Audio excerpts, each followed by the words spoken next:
Hello, and thank you for joining me for the Vampire Talk Show. I'm your host, Valane. Val to my friends. My roommate discovered my coffin under the concrete floor of the basement in her new house and woke me up from 100-year nap. Now I'm reconnecting with old friends, making new ones, and of course, making a podcast.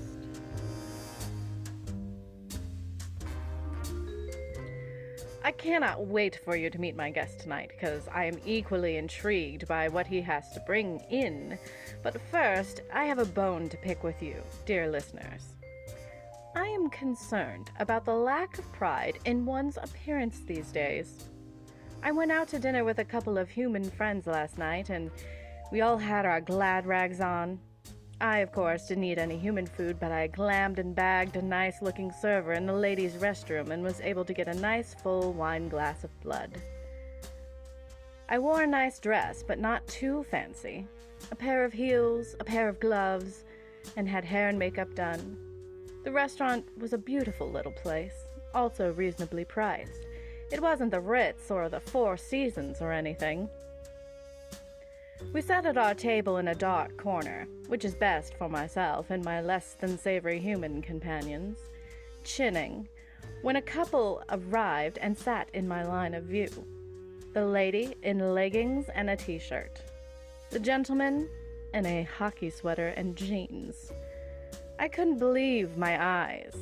What kind of world is this when one cannot take pleasure in dressing up to go out? I pondered this while sipping on my own neg, and reviewed my experiences over the last few months of living with a human. Some humans have an abundance of food sources. There's fast food, quick food, to-go food, food delivery, and restaurants for miles and miles. It seems humans are incredibly resistant to cooking, at least in my limited experience with today's humans. Going to a restaurant with your significant other or a group of friends is no longer an outing, but simply another night. I suppose, in this age of convenience, the specialness of ingesting a meal starts to lack its luster when you can have any manner of delicious restaurant food delivered to your door in 30 minutes. Perhaps people are getting so used to sucking down fettuccine alfredo in their skivvies that they now insist to do so in public. Well, now, I think that's enough privileged talk for one evening. Let's see who our guest is. Tonight's guest is a bit unconventional.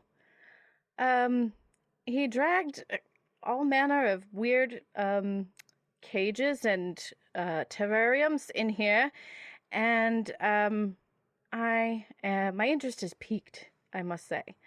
His name is Spencer Hawkins, and I have a note here that you're a necromancer as well. Welcome to the show. Hey there, thanks for having me. No, Necromancer perhaps colloquially, but I'd probably say I'm more specifically a bit of a corpse re-animator. People think about necromancers. I don't look in the future for any kind of thing in the bones there. Just reanimating corpses. But I tell you, there's some buttes out there that I've been able to make. They're gorgeous, and I brought some today to show you. But yeah, whenever you're ready, we can spring them on you. Oh my goodness. Well, first, am I in any danger from the things that you've brought? Well, I guess it depends on if you're afraid of certain things. Okay. Well, to be perfectly honest, and I do feel a bit of a bludger since you're just talking about people dressing up to go out, and I'm sitting here with my Carlton Draft trucker hat. But the I did bring a particular animal there for you that I thought you perhaps could appreciate being who you are as a vampire. Oh, interesting. Well, first of all, I would love some background. Where did you learn to necromance? Well, to be perfectly honest, I wouldn't say I learned as I sort of accidentally stumbled upon it. I was out just up in the Northern Territories camping out in the desert and hanging around Ayers Rock, also known as Uluru. big old beautiful red rock out there in the middle of nowhere, and it's I was walking along and collecting rocks like I like to do, and found myself these two strange little kind of cubes. Best way to describe them. And so I found these two cubes. They're two red cubes, perfectly cut. I don't know where they came from. And I click them together, and I kind of saw a spark. It was wild. And for some reason, I was just had downloaded some sort of knowledge into my head, and it essentially said, "Use me on bones." And I thought that was kind of a strange thing because I stopped listening to voices years ago, but I started using it to click some bones together between them. And then when I clicked them at the end, suddenly everything connected, all the bones connected. And there was like a weird translucent fog surrounding them. And it took a form of the bones. So to be perfectly honest, it's hard to get some bones out there. So I was just using food. And I had me fish and I did it to the fish bones, and suddenly the fish started flopping. Oh And it my was wild. goodness. It was amazing. But the problem was it wasn't in water. I had brought it with me, didn't exactly keep it in the pond when I animated it, and it died pretty quickly. Oh, So so as a necromancer, so you can bring things to life, but they can still die. yeah, apparently they're still susceptible to whatever could get them in life, if you know what I mean. Yeah, so And they're living and not undead. Because, see, I am undead. I can't die unless, stake in the heart, that sort of thing. But the things that you reanimate are actually alive. well, in the sense of the term that they're moving around and they look like they're thinking for themselves. I mean, I guess to the extent a fish can, but this one didn't do it for that long. I watched this ghostly image flop around for a bit of a minute, and it kind of stopped, and I was a bit sad, but I guess I learned a lesson there. So, but I moved on. I started doing chicken bones, and the problem is though, if you don't have all the bones or most of the bones, and you animate Mm-hmm. them, it's kind of strange. Like I did it accidentally once with just the single leg of a lizard, Mm-hmm. and I just had a lizard leg walking around. It was a ghost of a lizard leg, essentially. Mm-hmm. But I've learned to make sure I got most of the skeleton when I do it. Excellent. By the way, I love your accent. You're from Australia, I take it? Did I am born and raised in Melbourne. Oh, fantastic. Um, so, what have you brought today? I am very curious because when you wheeled in that giant cage, with a blanket over it, I will say I was a little nervous, and so was my producer Allie because this studio is not super big. So, I understand your misgivings, but no worries. Here, let me just go back and let me get the oh empty. yeah. Let me get it over here. Okay. So first of what I'm bringing you here, this is just this little terrarium here. I know it's kind of hard to see. This is just more to kind of contain this bugger. But if you look here, reach Mm-hmm. in and take them out. And what you see here, this is Oh my goodness. it's a frog. You Yes. know what? You've seen frogs. This one is a ripper. This one, his name is Benefer, after my favorite celebrity couple. And this little guy who just jumps around, and as you can see, he's here. Got luck on. Yes. Oh, Oh, oh, oh, don't now let come him. back here. Stay away from those. Yes. Those might be blood. I'm not Yeah. really sure what blood will do with these things here, but Oh yes, you goodness. can see he's just kind of hopping around, and but he's doing good. Oh yeah. Oh yes. Yeah. He's just. Whoo. He's hopping all over the place. Um. Uh. uh, So when you reanimate something like a frog, do they still eat? Does this frog crave flies like it did when it was alive before?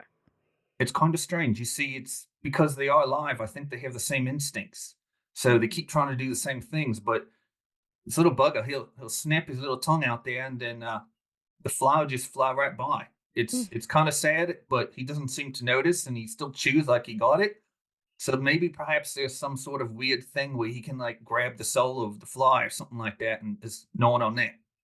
How long has this frog been dead before you reanimated him? To be perfectly honest, not really sure. I found it flattened in a roadway, and Oh, that's why he's so rough looking. I'm sorry to say, but a I poor did little try to bug. kind of, yeah. I mean, luckily he's mostly a bit translucent, but yeah, I fully admit he is not as symmetrical as you might see a frog to be. His legs are a bit scrawny. So, but I don't know what his life was like before he was squashed. But I know he's got a better life now that he is hopping around and does not technically need to be fed or watered. But I treat him as a regular frog because Benifer is a good boy. Benifer, yes.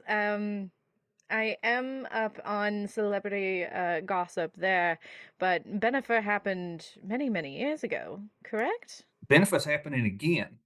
Did you know that? Oh, I They're haven't gotten happening that again. far. I haven't gotten that far in pop culture history, so I guess where I am, Benifer 1.0 is happening. I haven't gotten to the 2.0.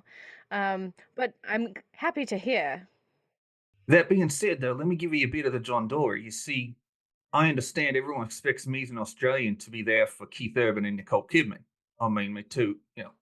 They're people from my home country. But you see, there's no good name for them. How do you put their names together? Is it Kerbin? Is it is it Nikith Herbman?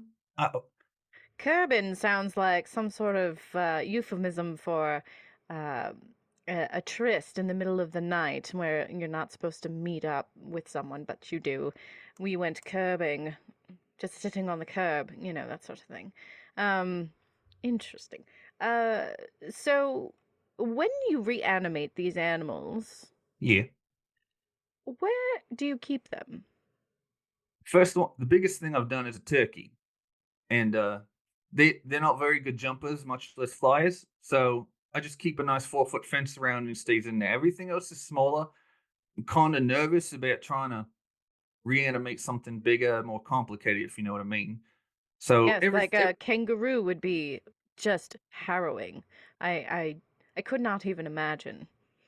I've sort of committed to not animate anything that could beat the crap out of me. That's a good rule to have. Yes, that's very smart of you. And as you can see here, I'm a bit on the scrawnier side, so that is not just humans and larger animals like kangaroos, but it does include things like probably dingoes and maybe some very large quokkas. Obviously crocodiles. So the largest thing you've animated was a turkey? It was a turkey, yeah. Okay. Um, well, could we maybe take a look at what's under the bigger cage? Well, of course, yeah. Let me get the I'm frog I'm back in very here. interested. Get the frog here in the case. All right, there, Benfa. You hang back there. We'll get you. Let me put you over here. Oh, oh my goodness. Sorry. I'm so sorry, Allie. No, no, Dot. The frog just went right into her lap. Yes. Okay. Oh, it's okay. What you can do here is just yeah, just get him in the corner, and if you move your fingertip around like it looks like a fly, when he tries to leap at it, you can just kind of grab him there and just stick him in. Yeah, you go. All Ah, right. ah. Okay, so what I've got here, all right, I'm ready to take off the blanket here, reveal what I got. Okay. All right, what you see there is a little forest bat, Hmm. and I thought perhaps you would like to see a bat, given that you're a vampire, and my presumption, of course, about your mythology is that you do in fact turn into one. I do, and good for you for knowing your vampire mythology and history. And yes, I do love to hang out with actual bats occasionally while I'm in bat form. Not great conversationalists, but they are good company, and they tend to share their blood with me, their insect kills and whatnot. So they are a very sweet species. Well, this is Victoria here. She's a beaut. She's a bit more of a regular bat, to be perfectly honest. So I don't have any kind of expectations you have with some of your bat friends. Put here, if you can, yeah, put your arm out there like that. Yeah, just Uh-huh. keep it up, straight up vertical. Okay, and she's gonna, yeah, yeah, she's okay. She's gonna Oh, hang on. She's there. You go. oh, She's yes. just hanging there upside down. Look at that. Hello, Isn't she darling. gorgeous? Look at her, Hello, darling. Oh, she's so lovely. Victoria. You're gorgeous, girl. Oh, yes. Oh, look at those little eyes. Oh, so cute. How did Victoria meet her demise before you reanimated her?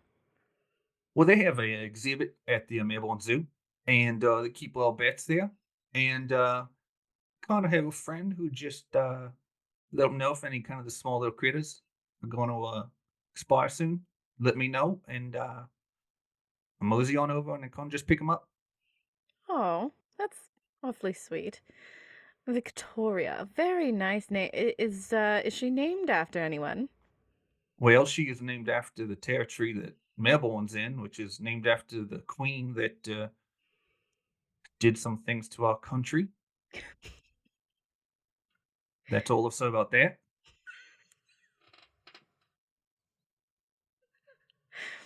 Oh, well, Victoria's lovely.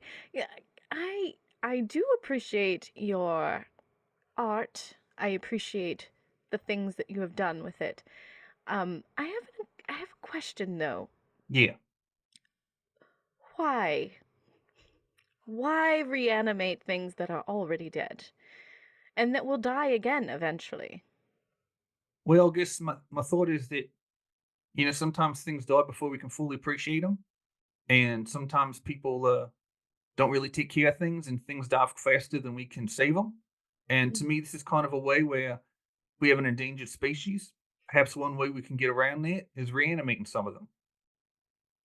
Do you have a favorite animal that you've reanimated? Well, most of the stuff I've reanimated is food because that's the easiest thing to get, find the bones, wherever. But I would say something perhaps maybe like a crab. It's pretty cool. I like reanimating crabs because there's not much to them. Because Mm-hmm. like I said, if you don't have all the bones and don't have all the pieces there, if you're a few stubbies short of a six pack, you get a kind of strange creature that reanimates. And but crabs are pretty easy to do, and they're fun to kind of run around and running sideways and everything. And they like to scare the turkey. What is your like dream animal to reanimate someday? Wow, this is a good question. Well, I think it would be really interesting to be able to figure out how to reanimate one things that don't have bones or any kind of cartilage, Like an invertebrates. octopus? Octopus would be amazing, but I have to make sure to do it in the water. Yes, not like your first go at That necromancy. Chilean sea bass did not do well. That was pretty rough. It was flopping in the sand there. It was very sad. No water in sight. Oh, that's such a shame. Yes, a waste of necromancy. Yeah, and octopus would be good, but maybe like a shark. Shark would be pretty good. A shark. Oh, that would be so scary. To see a shark is already scary enough. Why make one that has died and then come back again? I mean, I've not really thought that far. I just figured a translucent shark swimming in the water would be pretty cool. Translucent. Well, as you can see here on Bannifer and on Victoria, I mean, they aren't. There's just more of a bit of a fog around them. They've got the vague shape of what they are, and you can kind of see details, but they aren't perfectly solid. You can see through them a bit, and here, look, if you put up, here you go. You Yeah. see, you put up Victoria up to the light, you can see light coming right through her. Oh, so they're more like almost like solid ghosts. That's probably a good way of putting it, but the way I just think about it, they're my little critters, and I love them very much. Oh, that's so cute. So you name all of your animals that you reanimate. Well, only the ones that live long enough to earn a name from me. Some of them don't do too well because I don't know much about the animal by the time I animate it, and I don't know what it needs. I did try a cow once. That was pretty sad. I didn't have the whole back end of it. It was just kind of dragging itself around for a couple of hours and then just disappeared. That is so sad. That is very sad. I I mean, can he was only. happy. He was doing his loud mooing and wandering around trying to eat some grass. But have you ever Oh, seen a cow dragging ass? my poor producer is turning green. She's a vegetarian, so Oh, she's not showing up in any bobbies, is she? no, not unless you have vegetables. Um, We got Vegemite. Vegemite, please tell me, like, what is the appeal of Vegemite? Well, it tastes pretty good. You know, a sandwich, just kind of on the side, however you want to eat it. But I'll tell you what my mom told me was that don't ask what it is, just enjoy it. And I said, okay, mama, will do. Hmm. So, your necromancy came from a couple of cubes, you Yeah, said, that you let found me in see. the I think, outback? yeah, I got them here. Let me find 'em.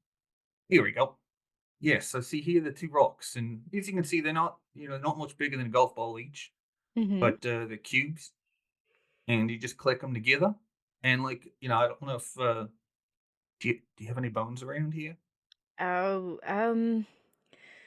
I don't believe so, 'cause I don't eat human food and Ali is a vegetarian. Um, there is a a cricket carcass in the Wait, corner. let me try. Let me go for that. Yeah, poor All right, little cricket. all I right. did Let's see not here. kill it because that is bad luck, but it Well, did I do see it expire. is missing one of its back legs. Was this on account of the cats I saw in the studio earlier? Yes, the cats here do fancy themselves hunters of crickets, and they love to torture them by ripping their legs off. Crikey. Yes, cruel Well, little buggers. let's see what we can do here. All right. So this cricket is a bit smaller than the rock, so I'm gonna have to be a bit gentle as I pick it up here. So I'm gonna click them together. All right, and then I'll pick them up and click them together with that. All right, and then I'll put the cricket down and then click them again. Oh, there you go. See Oh, the little bit of wisp oh, smoke there. There's a little cricket jumping around there. yes. Oh, he's a good one. Oh, yes. Look at Look at him. that. So lively. Wow. So fascinating. Oh, I, wait. oh, oh, He's, well, I'm sorry. I don't know where he went there. He looks like he just jumped off, and you got some dark corners in this studio here. So, but yes. you'll probably find him around. Yes. I'm sure he'll be around, and that's fine by me. So, do you travel around with your animals and show them off in different places? I've been trying to do it for a while, but not many shows are interested in having on a necromancer Mm-hmm. or corpse reanimator, as my business card says. But Have you ever tried to necromance a human? no, Would too big, you? too big for me. Oh. Well, I What if you mean, did like someone who was small, not a child, but like someone who you said you would not reanimate anything that could, quote, kick your ass? But it's a what bit of if, self-preservation. yes, but what if you found, a human or human bones? Like if I came upon a big pile of human bones, Yes. I I'd mean, probably call the police. To be honest,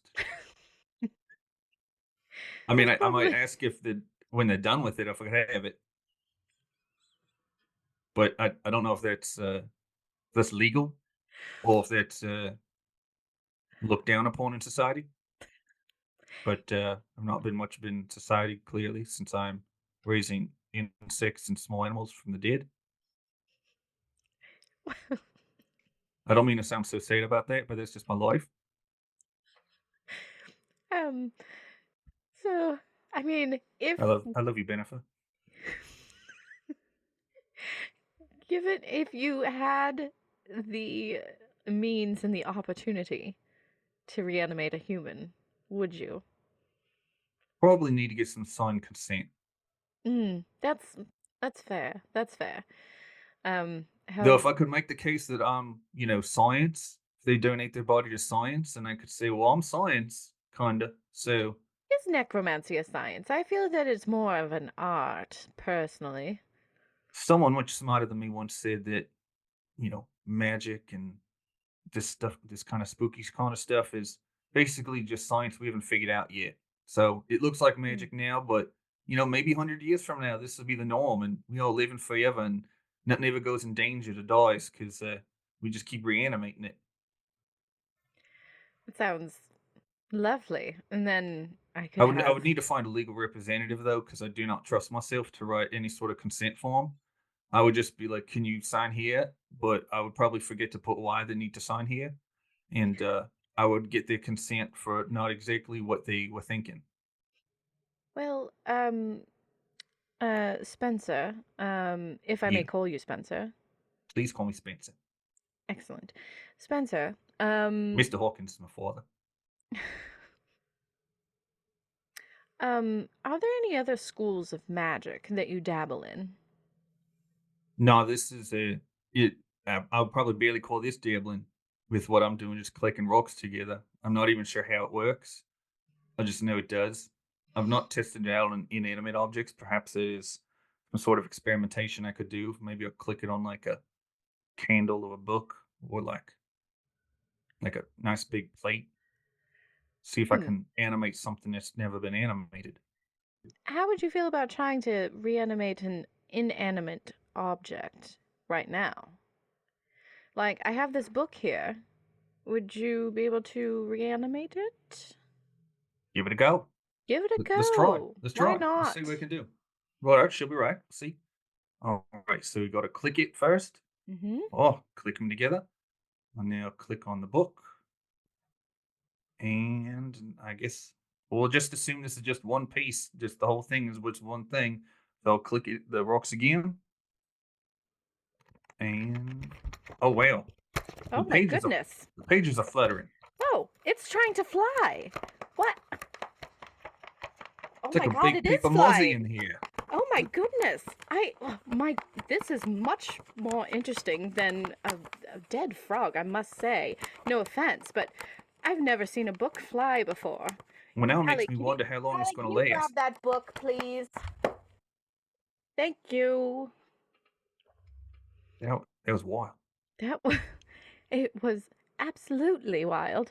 I've been around this globe nigh on 600 years.